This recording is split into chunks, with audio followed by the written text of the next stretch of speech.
Okay, I'm going to change gears and read from this,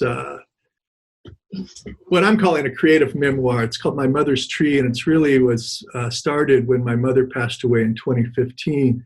And it's the sections work where they alternate in voice. The one section's the son's voice, one section's the mother's voice, son's voice, mother's voice, etc.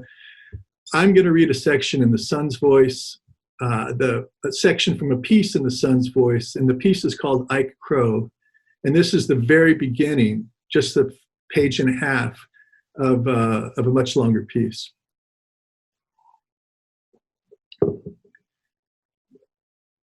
The first time Henrietta Variable Crow heard her husband suggest they name their son Icarus, stories started tumbling around in her head like fractured points of light in a kaleidoscope.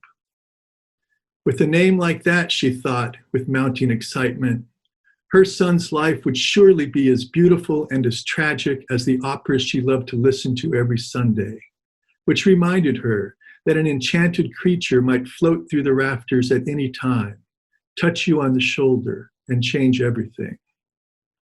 Sitting at the kitchen table, she felt the blazing light of Icarus radiate through all the cells of her body. The power of the Icarus story surged through her, and for a moment she felt like its creator, its source, the wellspring from which mythic transformation gushed into human lives. Of course my son will fly, she told her bewildered friends. He'll fly because I say he can fly. I could make fields of sheep fly with the snap of my fingers, continents of snakes, towers of bread, rows of priest caskets. You name it, I could make it fly with one eye poked out and 9 knuckles blown apart and scattered to the 14 corners of the abstract and illuminated world. Yes, her staunch one-step-at-a-time husband had taken her by surprise. She was the one with the windy imagination, the flying heart. When he said, let's name our son Icarus Crow, she thought it was a grand gesture of kindness and understanding. But that wasn't what Rufus had in mind at all. Icarus will be our little joke, he explained, while Henrietta was nursing Ike. I don't give a rat's ass about your mythic gibberish.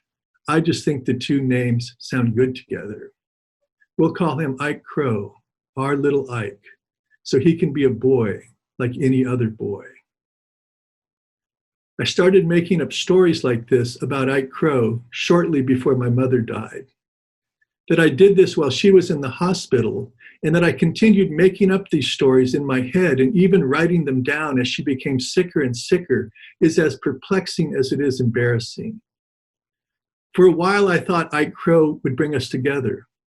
Imagining I was Scheherazade, reading my mother a new story every night as she lay in bed, propped up on a pile of soft pillows. The playful, inventive language suggesting metamorphosis and constant transformation would keep her curious and distracted and alive for months or years even. The only problem with this optimistic worldview was my mother. She didn't like fiction, hadn't read it for years.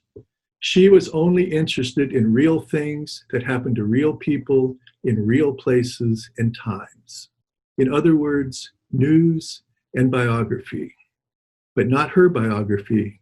She didn't talk about that very much. Makes sense, I realize now. You need to believe in fiction before you can talk about your own life.